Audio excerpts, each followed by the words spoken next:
Yeah, I'm recording now. Okay.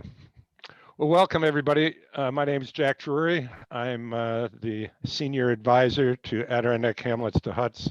I like to say that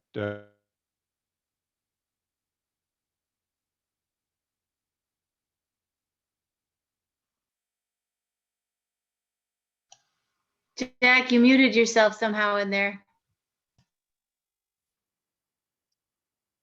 you'd think at this point we'd have this had this nailed. We're good. Again, thank you for joining us.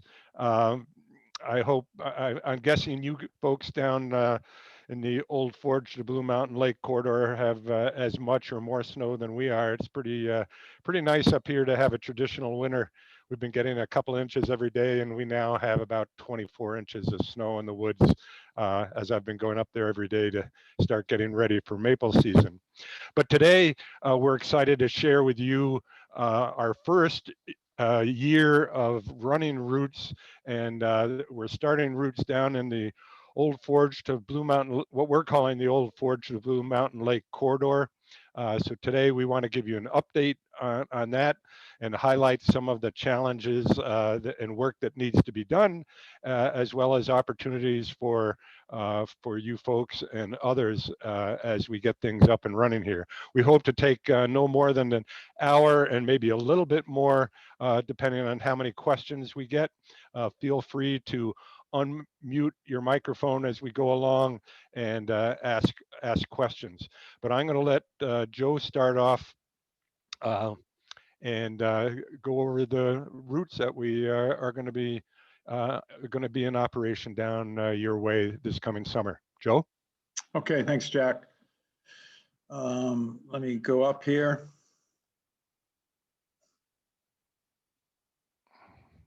And I just want to say, again, seeing everybody's faces on the Zoom, it just reminds me of this is going to be a community effort. I mean, our routes are, community, it's a community effort, community based. They'll start, pass through, and finish in communities. And in order for this to be a success, which is why we invited you all here, it's going to be, everyone helping us provide awesome experiences for our future trekkers. So thank you for your time.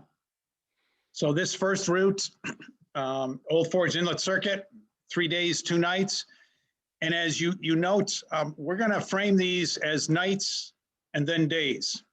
And we are going to encourage, but not require, people to spend the first and last nights in the communities in which the routes start and finish.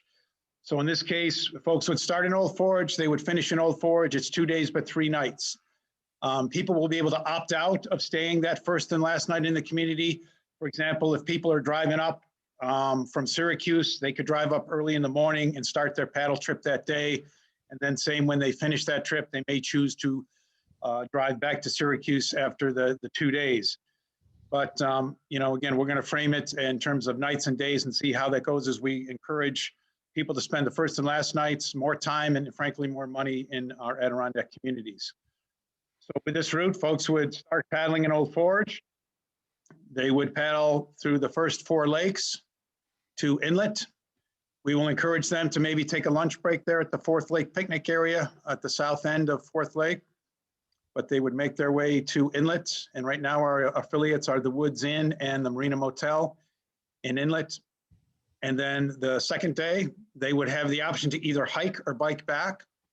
And then this is, again, where we're going to need to rely on folks in terms of boat rentals, in terms of bike rentals, shuttling, and all the like. That's going to be very important to our success. And understand that it's our anticipation that most folks are going to do these self-guided without a guide. That's our expectation, as we anticipate that most folks choose to do it alone, not go with a guide, because a guide would cost extra. Maybe they just don't want a guide. They don't need a guide. That being said, other folks would have the financial wherewithal to hire a guide and the need and or desire to hire a guide. So we are hoping to provide opportunities for people to guide some of our trekkers. But on the second day, the hikers would hike the Toby Trail up and down Rocky Mountain, continuing along the Toby Trail, and then make their way on the Vista Trail, around Mountain Pond to Rondax Road, and then hike up Bald Mountain. And then it's our understanding that the DEC is working with the town of Webb to build a little bit of a short connector trail that would allow people to go up and over Bald Mountain to continue along this southwest ridge, along a spur trail, a spur snowmobile trail to the snowmobile trail 4A and then either way around Lake Serene on the Old Forge Camping Resort and back into Old Forge. And our current affiliates in Old Forge are the Forge Motel, the Water's Edge Inn, and then the Old Forge Camping Resort. So again, this is 3 days, 2 nights. The next route we're calling Fulton Chain Circuit, essentially. Do you want to talk about the bike option? Oh yeah, thank you. Yeah, so the bike option similarly. People would bike from inlet. We would encourage them to stop their bike and hike up and down Rocky Mountain. And then they would continue on the Toby Trail around Mountain Pond, across Rondax Road, staying on the Toby Trail. They could also choose to opt to bike up the hill there and go up and down, hike up and down Bald Mountain. We would offer that if they would like to put that on their radar. But in any regards, they would then continue biking on the Toby Trail into Old Forge. They could also have the option, if they're so inclined, to take what we call the Thundera option, to add about 5 miles to their trip, including a stop at what's called the Lease Lookout there along the snowmobile trail, which is pretty awesome. And then bike into Thundera, back to the Toby Trail that connects into Old Forge. So yeah, the Thundera extension. Thank you, Jack. So then the Fulton Chain Circuit is similar in that it's a hiking or a paddling and biking hike option. So people would paddle 2 days from Old Forge to Inlet to Racket Lake. And then once in Racket Lake, they would have the option to either bike back to 2 days or hike back to 2 days. Folks here would have to navigate these portages, the 3 portages from Inlet to Racket Lake. Once in Racket Lake, stay at the Racket Lake Hotel and Tap Room. That's our lodging option there at present. The bikers would bike the Dillon Road, then the Uncas Road. They could get off their bike and choose to hike up and down Black Bear Mountain, get back on their bike to the Uncas Road to Eagle Bay, and then bike down into Inlet and spend the night there. Hikers would hike the Dillon Road, and then they would get on this trail that would take them up and over Black Bear. Then from there, they would hike the Toby Trail into Inlet, and again, staying at either the Woods Inn or the Marina Motel. And then on the 4th and final day, similarly, the hikers would hike, as I previously described, into Old Forge, maybe taking advantage of Rocky Mountain and then going up and over Bald Mountain. And then the bikers, again, biking the Toby Trail into Old Forge, possibly hiking up and down Rocky, possibly hiking up and down Bald, and if they so choose, again, doing the Thundera extension. So this would be 5 nights, 4 days. The third offering, what we're simply calling the Old Forge Blue Mountain Lake Traverse, is essentially the first day of the 90-miler, but stretched out over 3 days. So folks, this is strictly a paddle. Trekkers would paddle from Old Forge to Inlet, to Racket Lake, and then to Blue Mountain Lake there. Our lodging affiliates right now are Blue Mountain Rest, the Hedges, and Hemlock Hall. And as I say that, we welcome to extend our affiliate network to other folks who are so interested. So this is a paddle route. We may offer folks who are so inclined to add a day or two where people could paddle up the South Inlet to stay at Great Camp Sagamore. And you'll see that in a minute coming the other way. But the option folks would have would be, again, paddle up to South Inlet, lock up their boats at the base of the falls there, and hike into Sagamore and spend a night there and enjoy what that fabulous place has to offer. Folks coming into Racket Lake here, we may look to try to connect, as we've done on our pilot trips, with the WW Durant, the Racket Lake Navigation Company, where folks could choose to go on the dinner cruise. And I just want to emphasize what we're looking to do is celebrate the cultural history as much as the natural history. And we think that that's what's going to add quite a bit of value to people's, the richness of people's experience, our trekkers' experience. So again, by incorporating, stays at some of these great camps with tours, enjoying what, say, the Racket Lake Navigation Company offers with their awesome dinner cruises. These are things that we really think are going to add much richness to people's experience. So then you see we'll need to work out a shuttle with shuttling people or shuttling boats and whatnot. So that's going to be important to our success with regards to managing these logistics. And then this route here, we did two pilot trips of this 2 years ago. Folks who would start in Blue Mountain Lake, they could stay at Blue Mountain Rest, Hemlock Hall, or maybe the Hedges. But let's say they stay at Lenny's place at Blue Mountain Rest. And then we walked down, we paddled, we started paddling from the beach. We went over to the water landing where people could access the Castle Rock Trail from the water. And then we paddled over to the Hedges and spent the night at the Hedges. And then folks paddled down Eagle, Udawana, down the Marion River with that friendly carry, and stayed at Long Point. One trip we stayed at Camp Huntington, SUNY Cortland's Pine Knot place. The other trip we stayed at St. Williams. It's my understanding at this point that there's uncertainty with regards to Camp Huntington, with us not being able to have lodging there in terms of their operations this summer because of COVID. But we may be able to work with St. Williams and have them as a lodging affiliate. And then from Long Point, people would paddle up the South Inlet, leave their boats here, presumably lock them up, and then hike into Great Camp Sagamore, spend the night at Great Camp Sagamore, get a tour the following morning. And then here they have a couple of options. They could go back the same way they came, hike back to the boats at the upper falls there, paddle down the inlet across Racket Lake into the hamlet of Racket Lake. Another option is folks could choose to bike, which we did and which we offered on our pilot trips, bike from Great Camp Sagamore to Racket Lake. And Jack, you want to talk about that? Sure. I biked that route about 3 times now. It's a great bike ride from Great Camp Sagamore. There is, I call it an intermediate ride, mainly because it's in need of a bridge, at least one bridge and ideally 2 bridges. And the one bridge that is essential right now, you have to carry your bike up less than 50 yards, but it is a little bit of a little ambitious, but other than that, it's an awesome bike ride and down to 8th Lake, from 8th Lake to the Uncas Road. There's some pretty good hills there, but then it's just a great, it's about a 16-mile bike ride. And as Joe may talk about, you also have an option there of just a day trip from either Racket Lake or Great Camp Sagamore, of just making that a loop. Yep, and I think that's one of the neat things that we're going to end up doing. And as folks have heard me mention this before, is that, as we meet our needs, say with this bike bridge infrastructure here, as Jack suggested, this could just be an awesome day bike trip for people coming out of Inlet or Racket Lake, Blue Mountain Lake, where people could start, say, at Racket Lake, bike up the Sagamore Road, maybe just do a quick visit at Great Camp Sagamore, and then bike down this entire circuit here. It'd be a great day trip.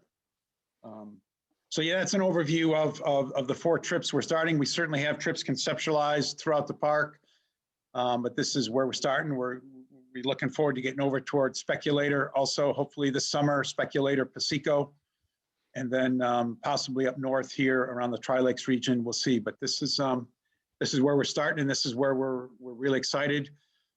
We welcome your assistance, participation, and whatnot, and we'll talk more about that in just a little bit. And I do want to thank the Department of State, New York State Department of State, and the New York State DEC. They've been great partners and have enabled us to work this far, and certainly Bill Farber and his fellow supervisors in Hamilton County that have allowed this to happen for us to get off the ground here. I'm just going to transition now to our advertising campaign, marketing. This is courtesy of some Franklin County economic development money. This ad's going to appear in the Adirondack Mountain Club's Adirondack magazine a few times, starting in March, April here. This advertisement is going to appear in both Adirondack Life as a half-page horizontal, and then the Adirondack Explorer. And you see here, again, we're highlighting these 4 trips. And then this one's going to be in the local AdkH magazine. We're also looking at advertising in Embark. We did want to advertise in the Appalachian Mountain Club, AMC publication, but they're transitioning from a hard publication to strictly electronic online. And as I understand, they're not doing advertisements at this point. You know, what we will also look to do is provide you with electronic copies of the maps, descriptions of the routes, and that maybe you as lodging affiliates and service providers could help spread the word. Ultimately, depending on grant funding and other funding, that we will look to have really nice either brochures or handouts that are specific to each route that we would hand out to people at the Trail Center here in Saranac Lake, but then also provide you all as our affiliates, service affiliates, lodging affiliates for you to hand out as well to help us with our marketing efforts. That would be awesome, and we think that's going to be important for us to spread the word. Certainly, you can help us by directing people to our website, AdkH2H.org, where people could look at all the maps and the charts and the trip descriptions and whatnot. And you know, it's an evolving project, so there's lots for us to still to learn and improve on here and there. So we appreciate your patience and your insights along the way. And then any other ways that you can help promote us, we would welcome. What we will do moving forward as we send out newsletters and whatnot, we will put the spotlight on our lodging affiliates and our service providers. So we will be giving you shout outs that will focus on your operation here and there throughout the course of the year and in the years ahead. So we look forward to those mutual relationships. I'm going to transition to reservation system now. Let me just start off, and I'll go into more detail right now later, is that we're not going to be asking people to set aside beds this year. I learned a little bit from last fall, and I'll get into a little bit more detail, but what we are going to need is your availability or lack of availability in terms of rooms. So I'm sharing this slide with you because this is our ideal, and we probably won't realize our ideal until next year, hopefully. The ideal is a calendar view where people could get on our website and choose the dates of the trips that fit their schedule, and then they would be able to click on the calendar view, as we call it, and determine the availability of lodging at each site in each community and location. We're calling that phase 2, which is our ideal scenario. Again, we're not going to be there for a couple of reasons. The company that we're going through, Intopia, they don't yet have the technological means to handle what we need for them to do in terms of software. And then also, secondarily, we need to continue to develop our relationships with you, the lodging operators, and figure out ways in which ultimately, hopefully, our system can integrate into your system. So we're not there. So what that leaves us with, this would be, say, next year, where people could see the trips by either activity. Maybe they want to do a short trip. Maybe they want to do a longer trip. Maybe they want to do an easy trip. Maybe they're interested in something that's more challenging, or maybe they want to do one in a particular area of the park. And this is probably 2 or 3 years out for us as we get routes in other areas of the park. But this would be maybe an initial filter. So let's say they click on, they want to see what trips and what activities. Then, okay, there's hiking, snowshoeing, biking, skiing, and then boating, paddling. And then they could click on that. One of those boxes, depending on the activity. So this is a representation of what our ideal would be. Again, what we'll call phase 2, and probably not until next year, and hopefully next year, where then this calendar shows up, as you'll find in lots of other lodging operations and recreation ski places and all, where here's the route, here's the lodging options in each community, and the price points, the price ranges, and then the availability. And then people would be able to choose the trip depending on the price points and the availability of each location. So they want to stay in a cabin tent, a yurt, or a hotel, or a bed and breakfast. We would have these options listed here, and then the availability. So I just wanted to share this with you because this is our North Star. This is where we want to get to. This is our ideal, but we're not going to be there. So then what that means for us this year is that I'm going to work with you all, and I'll be reaching out to you either later this week or the next week, to see when when you have availability and when you don't. And then I'll piece together what we would call windows of time when people would do trips. They would go on a reservation system and sign up for a trip based on availability. So what that's going to need is, again, not for you all to set aside beds for us, but I'm going to need to be in communication with you all in terms of, if I have someone that's interested in doing a trip and you had availability, I'm going to need to make sure that there still is availability. And if there isn't, then I need to X that out. So it's going to be a little bit of a interaction that's going to evolve, and what's going to be best in terms of easy for us communicating with you, and then same certainly on your end working toward us. And our goal is to have some kind of system that's user-friendly for the trekkers, user-friendly for you in terms of our service providers. And when I say service providers, the lodging affiliates, the outfitters, and then certainly for us as an organization. And there'll probably be a couple of speed bumps here and there as we sort all this out. But I guess that's one of the takeaways, is that we're not going to ask you to set aside beds, but I will be reaching out to you to get windows of time in terms of availability. And then we will have to adjust that in real times as people book trips. And there'll be a window of time when people will say, yeah, I want to reserve this trip, and I'll get back in touch with them as I reach out to the service providers and the lodging affiliates to make sure that there is indeed availability in terms of places of lodging, boats, bikes, and all that. So there's that piece in terms of the reservation system. And then Jack, I'll turn this over to you in terms of signage. Okay. Obviously, we want our folks to have a safe experience and an enjoyable experience, and that they don't get lost. So for them to be able to identify the route and follow the route is critical. We've had some initial discussions with the DEC about the best way to do that. We would like to utilize what's used by the Northville Lake Placid Trail, the Cranberry Lake 50, the Jackrabbit Trail, as well as the Northern Forest Canoe Trail, in terms of they have their markers and then the state has their markers. So we would love to have a hamlet to hut marker that would provide them guidance. The other alternative, of course, is having signage as well, but we think the markers are the key piece. And along with that, of course, is real good route descriptions. We've been consulting with some of our colleagues that have traveled in other parts of the world, and there are some excellent examples out there of having little booklets that say, when you get to this point, you're going to have to take a left. When you get to this point, you're going to have to take a right, and just making sure that they can find their way. Now, obviously, the first step is making sure that it's an appropriate trip for them and that they have the appropriate skill level. And if in doubt, we're going to encourage them to have a guide if there's any doubt at all. So that's our initial plan, and we need to, again, get this up to speed for this coming summer. So that's trail marking. Okay, thanks, Jack. So that's going to be an important piece of infrastructure, if you will, that will contribute much to the success of what we're looking to do and the enjoyment and experience of our trekkers. Another piece of that in terms of infrastructure will be boat and bike racks along the way.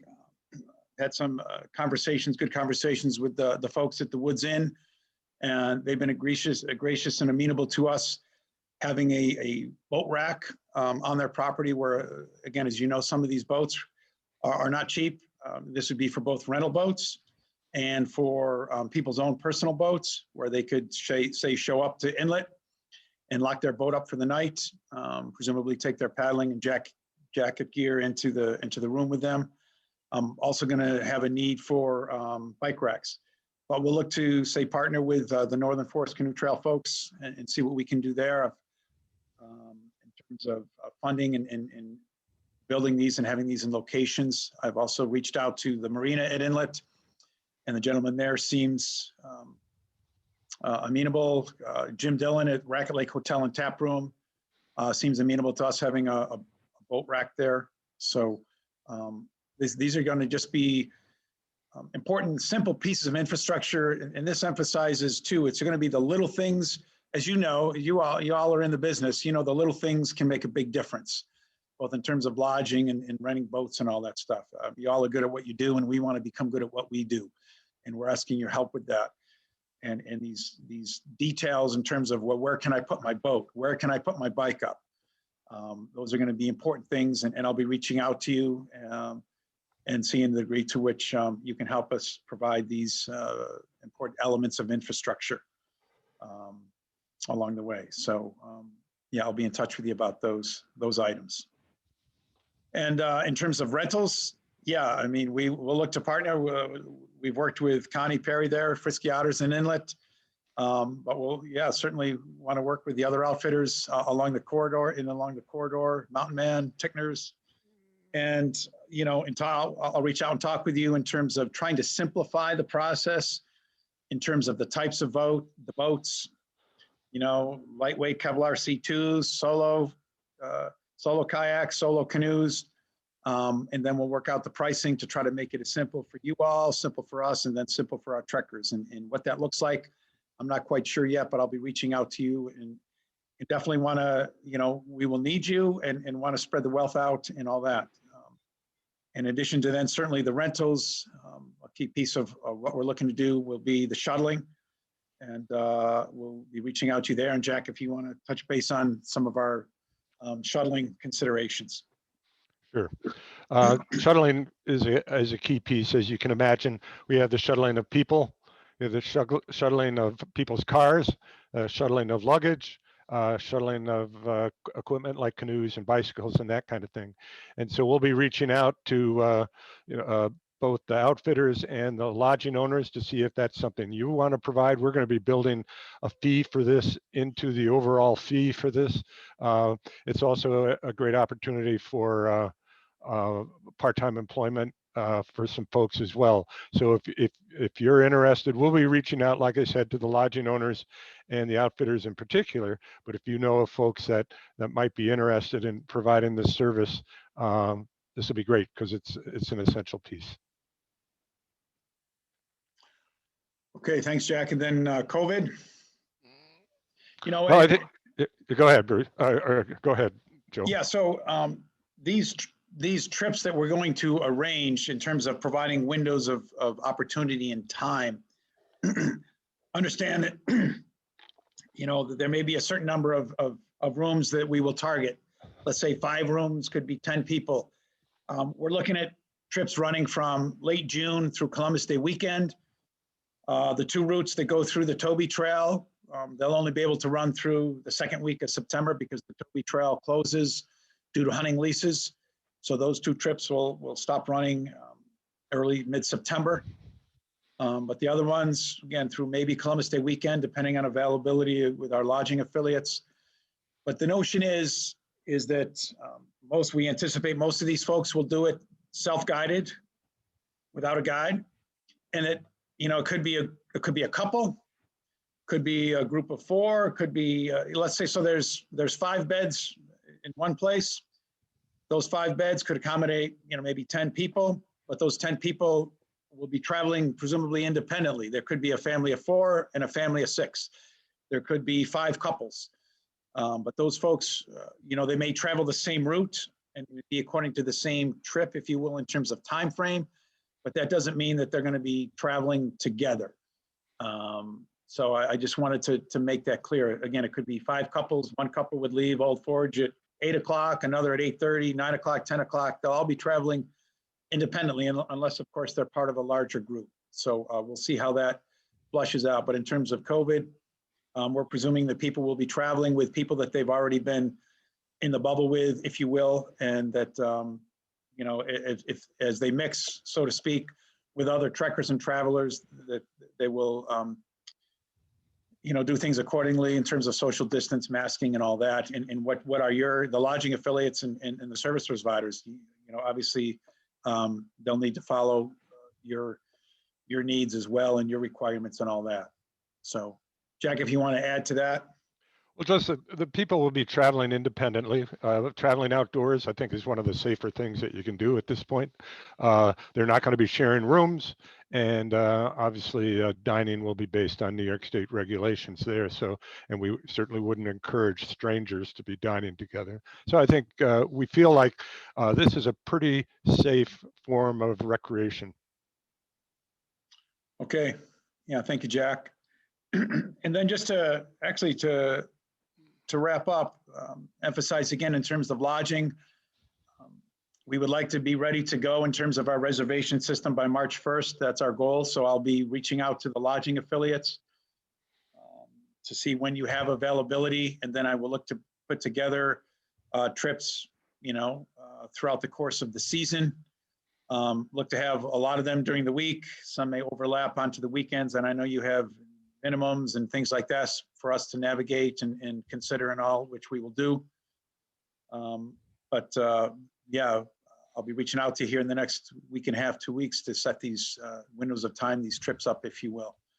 And look forward to your working with us and helping us out. And again, I'll get you some of the advertisements, some of the routes in terms of the literature, the handouts, and as I make my way down there in person, I can drop some hard copies off of the routes with maps and the charts and descriptions and all that. Yeah, and then we look forward to your help with logistics and setting this all up. And it's going to be a community effort. And again, I want to thank the New York State Department of State, the Department of Environmental Conservation for the help and funding and all support that you've given us. And then certainly Bill Farber and Hamilton County. We're very grateful as we get this, as we pull the curtain up pretty much full bore on this. We're excited. We believe it's a change in paradigm for the Adirondacks. And we're excited about what that's going to mean to providing rich experiences for our trekkers and people experiencing the communities as well as our awesome wildlands here that are inside the park. So I think that's all I have. Jack, anything else before we open it up to questions? No, just the importance of, helping us in terms of promoting this and getting the word out. Anything you can do, providing links on your website. Like Joe said, we could get you handouts, but help us spread the word. And then we're open to questions. And just, you'll have to unmute yourself. Make sure you unmute yourself and fire away if you've got questions. Hi, this is Jen Denny from Great Camp Sagamore. And I just had a question because I noticed a lot of routes had canoeing leading to cycling. And I was wondering how that transition of gear will be handled. That's a great question. That's a great question, Jen. Again, that's where we'll have to work with the service providers, the outfitters, in terms of and the lodging affiliates, where can boats be temporarily stored that's in a place and in a way that's amenable to your operation, in terms of dropping boats off, people picking boats up, bikes getting dropped off, bikes getting picked up. And again, that calls for the need for bike racks and boat racks in places that are amenable to your site, your location, your aesthetic. And then that's going to be us working out the details with the outfitters and those folks. So yeah, lots of details to work out there. If I can give an example, when we did one of our, and I'm not sure everybody knows, but we've done a number of test runs both here as well as other parts of the park on some of these trips. And so one of the first things we had to do was get people's cars shuttled. So when we did the Blue Mountain Lake to Racket Lake trip and stayed at the Sagamore, before the first night, we helped people shuttle their cars down to the finish. So all the cars were waiting down there. Same time, the people that were going to bicycle, we got a place, we got an okay of where to put the bikes at the Sagamore. So we were told to drop the bikes off here. We left them in one of the barns and we were all set there. And then we just had to make sure that our group could get their boats back, because we're going to leave a couple extra boats down at South Creek. And so we had to make sure that our boats got taken back to a place where we could pick them up later. So yeah, there's a lot of moving parts, but it's not rocket science, as long as we can get the assistance in terms of the shuttling. And again, that's going to be revenue producing for everybody, because we will be charging for that. And when it comes to rental, then we're working with, if depending on who the outfitter is or what have you, then we have to coordinate where is that boat going to be dropped off, or bicycle, and where is it going to be picked up. And again, that would be our responsibility to coordinate that. Thanks, Jen. I have a question. Andy from the Woods Inn. In terms of the COVID, in terms of the policies and everything, for instance, the Woods Inn has its own policy. It's an actual document that we require guests to sign before coming on property. Basically, removing all liability from us and transferring it to the guest. Are you guys going to have a policy that covers all, basically, is your role in this as travel, like travel organizer, travel agent? Are you guys going to have your own policy that you require them to sign that covers all the other businesses? That's a great question, Andy.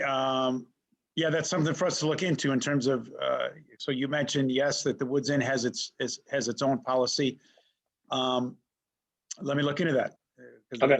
That's a great question. And again, we'll do whatever we have to work with you all, and then what makes the most sense. But yeah, you raise a great point, and yeah, let me look into that.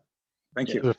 The first step, of course, will make sure that we understand each of the everybody's policies, so that we're okay on that. And then maybe we can assist in that. If you require it, we know that up front, and we can work with you and maybe have, one form rather than having to fill out a form for every lodging owner. And that's, see if we can do something like that. Thank you. I think it goes beyond lodging, though. I do think it includes equipment rental. I think that every business that's going to be conducting business as a partner, I think that it's a larger scope. And then just following up on that in terms of customer relations, if they have any questions, is there going to be a number, email that they get in touch with you guys? Or is that going to be the equipment provider, the rental, the housing, accommodations? Is that going to be our responsibility to communicate and answer questions that they have? Obviously, we will do that because it's within our scope of business. But is there going to be like a master communication line for you?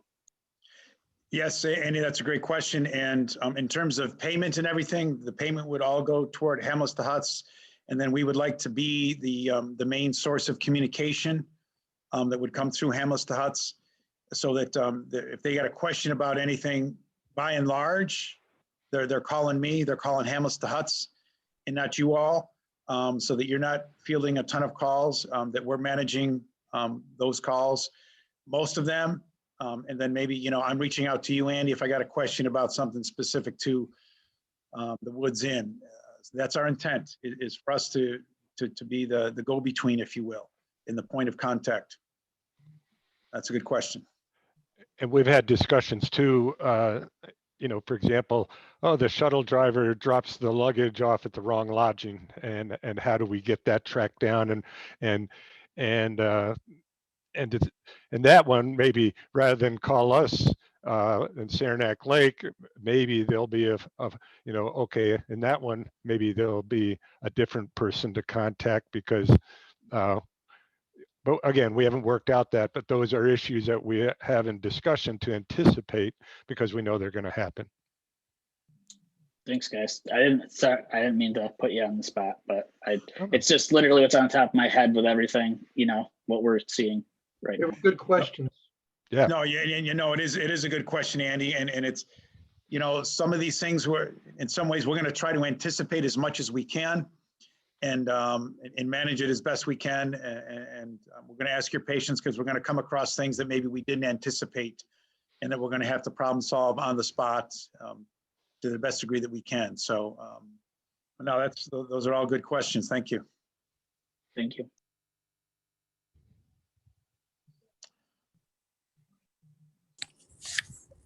Hey, this is Devlin from Great Pines in Old Forge. Just want to say I really love what you guys are doing. I've been following you guys since you first started with the email campaign, and really excited to see this type of, I guess, accessible adventures, but then also, everything that you guys are doing. I love to see what you guys are doing here in the Adirondacks. And if you guys are looking for any additional lodging, I think you had sent some information a while back, and I'm not sure if you received my follow back up with that. More than happy to be a part of that. We have some extra racks on property, and more than happy to follow up on a conversation on that. The one question I do have is just in general, what are you guys seeing the reach and the general demographic of this, these types of adventures right now? Are you seeing kind of more of a Western corridor, New York? Or are you seeing a broad reach on this? A couple of things. Let me, yeah, Devlin, if you could send me an email so that I have your email address. Yep. Absolutely. But in terms of Great Pines, and you raise a great point, you're on our radar because here's the thing, is that hike from Inlet to Old Forge, it's 13 miles. Mm-hmm. And it's a tough one because it goes up and down quite a bit. So you're on our radar in the sense of, you talk about demographic for maybe families with young kids, or older folks who like, wow, that 13 miles, that's just too much for us. Yeah. You're on a radar because we could break that hike up into 2 days, and they would have to walk maybe about a mile past the Sis and Bub trailhead to get to your place. And then the next morning they'd have to walk that mile back, but that would break up that 13-mile day into something like 9 and 5 and make it more doable. So what's attractive about that is, yeah, you have a great place on the water that we're happy to send people to. We want to throw you business, if you will. And again, your place is fabulous. And that's an example of, wow, yeah, they got to walk a mile out of their way, so to speak, and then walk a mile back the next day. But your place and the fact that they could cut that day, that long hiking day in 2 is worth it. And we think will be attractive to some folks. And even if you want to include, the option of via water, half the trip is water, half the trip is hiking back to inlet or something like that, or biking halfway here and then hiking, or biking halfway here and then taking, I have full access to the lake. Anything that I could do to help, I definitely am more than happy to be a part of. And again, supporting you guys is a huge component, because I see this just going, I really, especially with the way things are going with COVID, I'm seeing people really value their time outdoors more, really wanting to expand their horizons. And I think what you guys are doing is a great opportunity to make it accessible to people, but still entice them to have that sense of adventure. But again, any chance or anything I can do to help, please feel free to let me know. I'll send you an email after. Yeah, no, I appreciate that, Devlin. And again, that raises a good point in the sense of what we've provided to you. This is a template. This is a start. There can be variations that we haven't even thought of yet. Obviously, it's complicated enough right now as we've had in this conversation, in terms of all the moving pieces with places of lodging, trails, boat rentals, shuttling, and all that. There's lots of moving pieces. As my colleague Jack says, just problems to solve. We'll solve them, and we'll need you and your assistance and your ideas to help us solve them. But in terms of like what you mentioned, Devlin, there's routes that could happen that we haven't even thought about yet in terms of variations. And we're excited about finding out about those down the line. And then to your other question in terms of reach, on some of our pilot trips that we did, there were more Canadian provinces represented than states in New York. Now, obviously, this was before the border closed. But on one of our pilot trips, we had Quebec, Ontario, and British Columbia represented, and then maybe New York and Connecticut. So I've had someone reach out to me from St. Louis, and she's interested in her family. She has a couple of kids. They're interested in doing a trip. And they just typed in hut to hut in the Adirondacks, and they found us. So obviously we're we're real excited. We want that hut to hut search term, Adirondacks, to be on people's radar. So our reach is, we're hoping is pretty broad, and then ultimately, you know, become an international destination. There's an international travel market once COVID's done with, presumably. The international market, where people are more familiar, arguably, with hut to hut travel than folks in the US, by and large, generally speaking, that the Adirondacks could be a destination for an international hut to hut destination. I got a question. Yeah, Lenny. Hear me? Okay. So since you brought that up, they were coming down from Canada. You know, there's Cuomo's got the restrictions on the contiguous states to New York. How are you going to handle right now, the way it stands, people coming from St. Louis, like you said? What's going to happen there? You know, that's a good question, Lenny. Being that it's a little far out, I got to get a handle on what those restrictions are, and it's a moving target in a way, because it's a very fluid situation, as you know. Yep. We will just have to get up on that and see what those quarantining situations are. Well, I had a situation just recently. I turned somebody down from Cleveland. So they wanted to come in for 4 or 5 nights, and I turned them down because of the restrictions. So this is going to complicate your situation for sure. But Yep. It is a fluid situation. Hopefully in another month or 2 or 3, that'll change. But Yeah, we had to, I wanted to raise that question. That's all. No, you're right. and we had to cancel a trip last fall because the people that wanted to do it were from out of state and couldn't do it. Right. So that's Okay. the other. I wanted a little bit more about demographics on age. I think it's interesting. We've done, I think, 4 guided trips, and the average age on the guided trips was, I believe, Joe, correct me if I'm wrong, it was over 60. Yeah. So we're getting the people that have the disposable income and the free time, and they're in pretty decent shape. So it's been fun. And we would like to what I mentioned to you, Devlin, earlier about trying to break these trips up to the degree that we can in terms of shorter distances that would be family friendly. And that's, we want to definitely provide that opportunity for families. Yeah, absolutely. And it's the element of, like, I mean, again, it's choose your own adventure in that sense, but I love the aspirational 13, 14 miles, but I have 2 little boys and I know what that's like. I know I want 14 miles with them, the high peaks, but I know that Rocky's my limit right now. So picking and choosing our moments to expose the children, right? Yeah.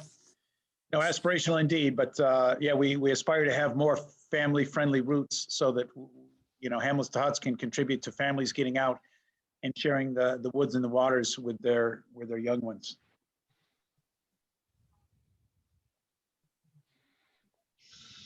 So on a more positive note, I'll just say this: I'll be glad to help promote you on my website.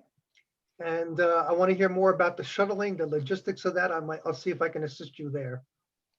Yeah, thanks, Lenny. I mean, you know how you helped us do that quick little shuttle way back when, a couple of years ago now, and you know, it may come to that. Obviously, we have to be straight with our insurance and all those, and that's some details for us to get into. But yeah, thank you. Appreciate that. Sure.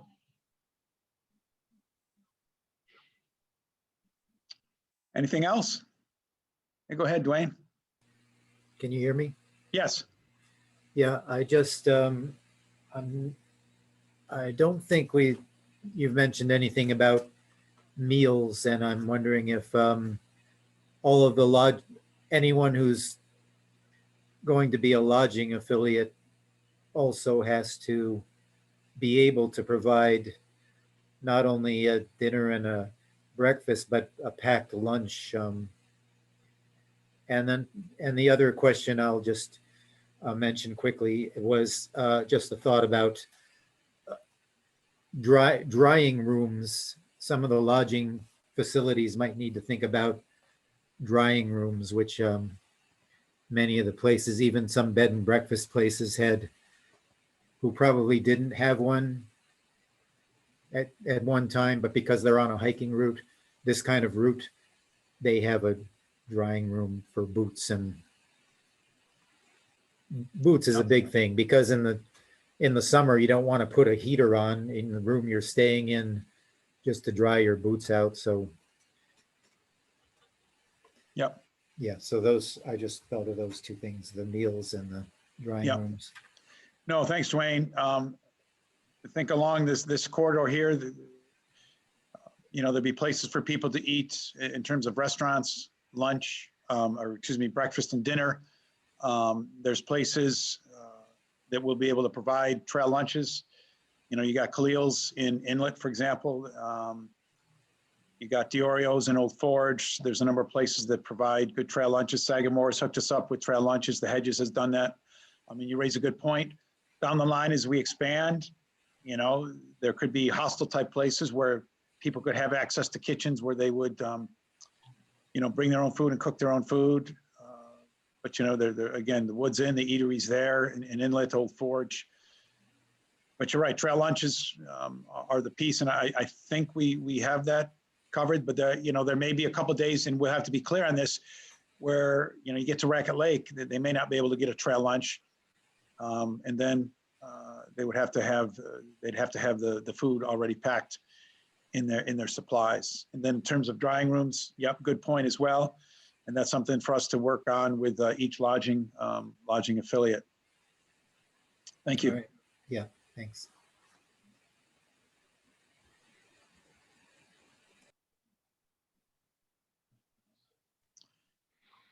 Anything else? Yeah, I'm not familiar with the drying room. So what would that look like? What would have to be in a drying room? So some electronic, like I just bought for Andy for Christmas, a boot dryer. So that's electric. I mean, what is it? Just a room, a lot of space so it can air dry, or what does that look like? Yeah, thank you. Thank you, Nancy. Good question. Dwayne, you want to speak to your experience with dry rooms? Yeah, okay, I'm thinking about one particular place, a bed and breakfast in Scotland that happened to be on a very popular route, long distance route. They had a little kind of shed at the back of their driveway, and I think that just requires places where people can hang up some of their clothing, and it's just a room that was heated in some way, I'm not sure how, so that people's some of their clothing, and especially things like boots and socks, can dry out. There were trying to think of other. If I can add to that, a couple of years ago, I had an experience in Sweden, and the lodges there, it ranged from just, as Dwayne said, a very simple room that you could hang things to dry, to a very sophisticated heater and dehumidifier rooms that were geared up to really dry stuff off. I was there in the winter during the ski season, and when you came in, there was a certain place you put your skis, you put your boots, and then there is a place they directed you to be able to hang any wet, damp clothing. So it's, at this point, it's certainly not an essential, but it's something to think about down the line. And if you've got a spot, that's great, because you don't want them traipsing through your beautiful lodge with muddy boots and wet gear. So anticipating that. Yes, we had to take our hiking boots off at the door in some of the places. A nice bed and breakfast where we might have stayed, we did have to take our hiking boots off at the door. Going in, they had a place for us to put our boots. So yeah, it varies a lot from one place to another, but it's just something to keep in mind. Sure. Hey, Connie, we might have another use for our ice bowl shack. Become our drying room. It'll become our drying room. I've been looking for a use for that ice bowl shack since we finished with ice bowl. There you go, Charlie. That's thinking. There we go. So it's, again, a good point, Dwayne, and as Jack emphasized, not a requirement, but again, a nice piece of infrastructure to have as we look to maximize the quality of the experience of the trekkers. Yeah. Thank you. Anything else? Well, I want to thank you certainly for your time, your participation, and your insights. And as I said, I'll be reaching out to you to try to set up windows of time as I look to lay out this calendar of trips through the summer and the fall. And we're real excited. Again, grateful to our partners and funders. Thank you so much. And again, this is going to be a community effort, and we'll have some challenges and some opportunities to meet head on, but we're real excited, and we welcome your participation and help. Thank you. Thanks, Okay. folks. All right, I'll be in touch. Take care, everybody. Thank you. Talk See to you ya. soon. Yep, bye.